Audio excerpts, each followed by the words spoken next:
Welcome back, long-haired people, to another episode about your hair and how to use hair chopsticks to put it up for everyday use. Why do I say again? Well, if you haven't watched my previous video on how to put your hair up just using a hair chopstick and the secrets that lie within its past, interested? If you haven't watched it, just have a look at the description below and there's a link to the video. Now, I'm not going to bore you again with the same descriptions that I did last time, the same history, but suffice it to say, these hair chopsticks date back to ancient Egyptian times, so a little bit of an ancient Egyptian secret back there, but also ancient Roman times, ancient Greek times, and it has been a time-honored way of putting up your hair for everyday use. It looks fantastic, it looks glamorous, but also for everyday use it's very practical, but it also doesn't destroy your hair, because it just gently slides in and it doesn't have the effects of a hairband of ripping your hair and leaving you with little short strands whenever you do an updo. So today I am going to be sharing with you 3 different ways that I use on a regular basis to put up my hair just simply using this hair chopstick. Hi, my name is Lorna Romanenghi and I am a jewellery designer and maker. My work has been exhibited internationally and has won numerous awards along the way. Here, on my channel, I will take you by the hand, giving you VIP access to behind the scenes of the jewellery world, so you can feel more confident and educated when buying, commissioning, or simply appreciating jewellery.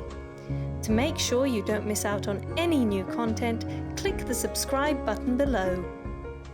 One of the reasons why I'm doing these videos is because I make hair chopsticks in metal. And one of the reasons I did this tutorial is because a lot of people ask me at exhibitions, at events, at sales, when they see hair chopsticks, they maybe don't know what they are or what they can do and how I can use them and so on. So I usually have to give about 5 or 6 demonstrations on how to use a hair chopstick when I'm exhibiting. So I thought, why not? I'm going to do a video and hopefully someone out there like yourself might find it useful and might want to give it a shot. Style number 1, up, up and away. So, first of all, I like to start by tossing my hair back and finger combing it away from my face and neck. This allows me to gather it all together in a mid to low ponytail without leaving any straggly bits behind. Once I've gathered it together, I hold it in place with one hand and gather all the dangling bits of hair in the other hand, which I then start twisting around itself on the central point in order to form a bun.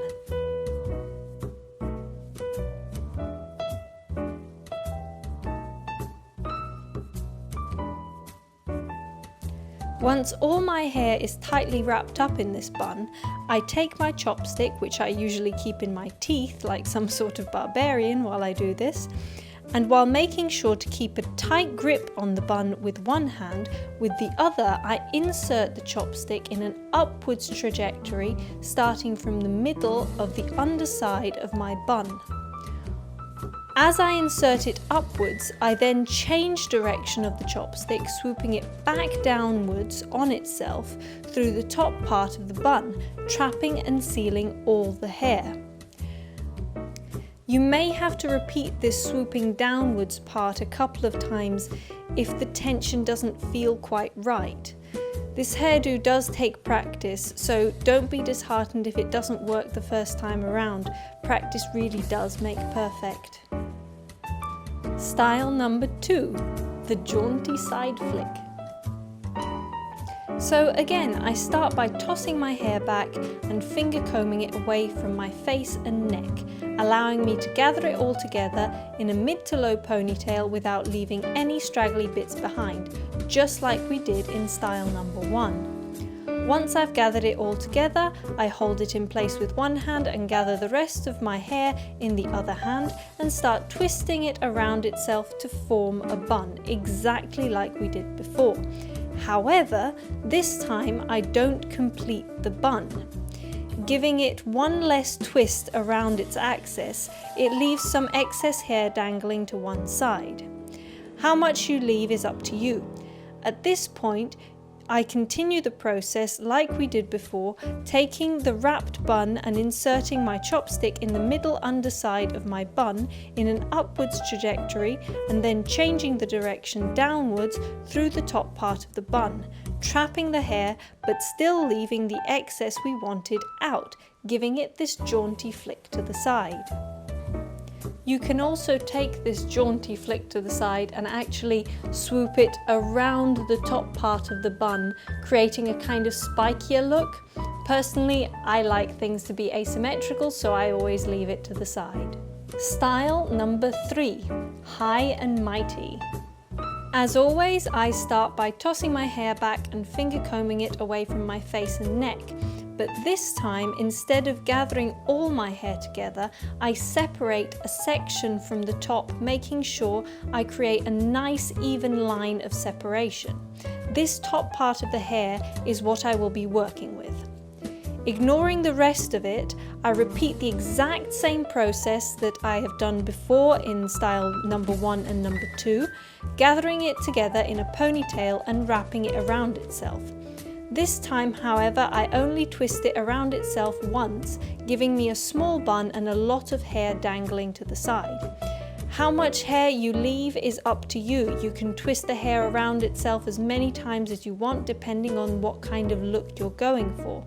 But personally, I like to do it only once. Now we seal the bun in the exact same way we did in the other styles, inserting the chopstick into the bun in an upwards trajectory and changing it to a downwards trajectory to trap the hair in place. At this point, I like to redistribute the excess hair which is dangling to the side at the moment and rearranging it over the bun, covering it and giving lift and volume to your hair. As this is a smaller bun that you will be doing, you might want to consider using a shorter chopstick so you don't have a lot of excess wood dangling down the side of your neck, but this is completely up to you. Personally, I'm lazy and I always use the exact same chopstick, but you might find it more comfortable to use a shorter one for this style. So I'm guessing that you are now ready to go off to the mirror and try all these out on your own hair. But before you do, as I did in my previous video, I'm just going to give you a little bit of advice on how to choose the proper chopstick for you, and also why I talked about chopsticks in the first place. There must be a secondary reason. There is. And I'll get to that in a moment. But first of all, a little bit of tips on how to use the correct chopsticks. I realize I talked about this in my previous video, but I feel that I can't stress this enough. So, a hair chopstick is usually between 5 and 9 inches long. And the things that you have to look out for, because you can use regular chopsticks, regular eating chopsticks, or you can go for the more ornamental ones, I would definitely start with wood or plastic. Because if you do have any mistakes or if you do have anything, they're very resilient, and if they do snap, who cares? It's just cost you a couple of quid. But also it just kind of gives you that confidence of you're not using something that's maybe particularly valuable or expensive and it maybe puts you off using it. So I would start with plastic or wood. Make sure it is smooth. So if you're going plastic, great, that's going to be smooth. But if, like me, you don't really like having extra plastic around in the world, then maybe go for wood. But make sure that it's a nice varnished wood, it's not matte, because a matte piece of wood will catch on your hair as it goes in and it will rip it. And it will also stick, and it's not great for your hair. So it kind of defeats the purpose of using it in the first place. So I would advise you to go for something really smooth, really nice. Make sure the tip isn't too wide, because again, that could break going through your hair. You need to make sure that it is as thin as possible and as blunt as possible, but still really, really thin, so that it glides into your hair perfectly and it doesn't rip anything while going through. So those are two things you absolutely need to look out for. It's great if you measure it according to your hair length. Which if you've got shorter hair, you might go for a slightly shorter chopstick. If you've got longer hair, you'll need the longer chopstick. I personally always want to go for the longer one rather than the shorter one, because in my mind, if it's too long, I can shorten it. If it's too short, I can't lengthen it. So I would definitely advise you going for a longer one, and then if you need to alter it, you can do it yourself. You can figure something out. But also it allows for any hair growth. So I would definitely always go on the longer side rather than the shorter side. And so yeah, those are my tips for you in how to choose a proper chopstick for you that will make sure that you are not tearing your hair, that it is acting to its maximum capacity to make sure that your hair stays healthy and it doesn't break, and it gives you that lasting healthy hair that we're all looking for. Surely there's a reason why she's giving us all these tips and all these pieces of advice. Yes, there is. And it's not completely, entirely non-selfish, let's just put it that way. One of the reasons why I'm doing these videos is because I make hair chopsticks in metal. I make the more kind of ornate ones, but I make sure that they are practical because I wear them every day. It's something that I know about. It's a little bit like Woody Allen said, write about what you know. I make about what I know. I have been wearing these kind of chopsticks ever since I was 7 or 8 years old, so it's something that I really know about and I absolutely love. So I make them in metal. So I make them slightly more luxury. Here's an example, for instance. So they're more special occasion ones. They're something that you maybe don't wear on an everyday basis. But if you're going for something in metal, I think that you do want something that's a bit more occasion-y.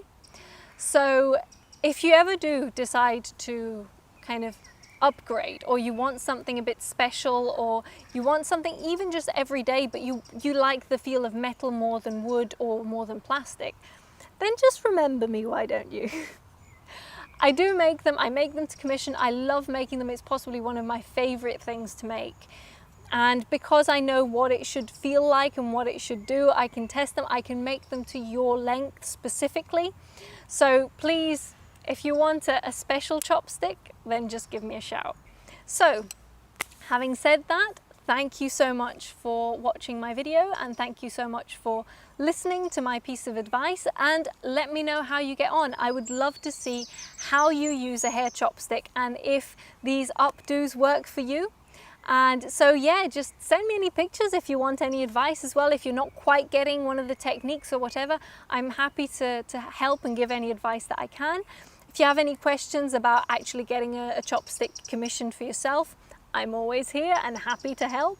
So just leave me a comment below, or just write to me directly on social media or on my website as well. So my social media is at Lorna Design, and my website is lornaromanenghi.com.